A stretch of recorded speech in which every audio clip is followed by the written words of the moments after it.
Imagine getting paid just for sharing your thoughts on products and services you use every day. With Survey Junkie, it's that simple. Click on the link in the video description to discover how you can start earning today by taking surveys. Opting for a double mastectomy was an easy decision, Sarah Thornton says. After years of biopsies and amid the continuing threat of breast cancer, she went into the surgery and, without much thought, opted for the reconstruction covered by her health insurance. To her enormous relief, the rogue cells turned out not to be cancerous. But when she looked at herself in the mirror post-reconstruction, her new breasts felt like strangers. And none of her favorite jackets fitted. It was only about 3 months later, after the bandages came off and the swelling had come down, that she was measured for a new bra and discovered, to her shock, that she had ballooned from a humble B cup to a significantly more generous D. I was really clear, she recalls. I literally asked for lesbian yoga boobs. Those were the words I used. Then I followed it up with an email saying, I do not want to go big, just somewhere between an A and a B. And, because I love a joke, I couldn't help myself. I said, think of it as an A+ boob. What had prompted the surgeon to go large against her expressed wishes? As she started asking questions, interviewing hundreds of women as well as professionals in the medical community, she discovered that she was far from alone. In fact, she uncovered a male-dominated plastic surgery industry that, in essence, bestows Playboy fantasy boobs on unsuspecting women, based on its perception of what is sexy and attractive.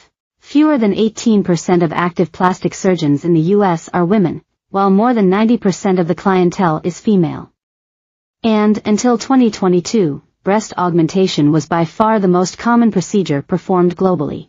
In her book, Tits Up, Thornton encounters one male doctor, I call him Dr. Moore, because he was literally more and more and more, who insisted on using 385 cubic centimeters implants, over twice the size of some fellow surgeons' average, because his ideal cleavage had a gap no wider than a pinky finger. I suspect he'd established his surgical standards in the 1980s, when Pamela Anderson's bust was iconic. Others intentionally design breasts with nipples so far above their normal location, they can't help but pop out of the bra. Dr. Kelly Bolden says in the book, when I go to plastic surgery conferences, the majority of experts on breasts are still men. When they talk about an aesthetically pleasing breast and show their befores and afters, the female surgeons in the audience will cringe because it's obvious that these men find what we call pseudotosis attractive. This term describes a condition where the nipple is in the upper half of the breast, sometimes even pointing upward. Thornton even came across one surgeon who refused a patient's pleas for him to remove the implants he'd given her, on the grounds that he didn't like the way breasts looked after.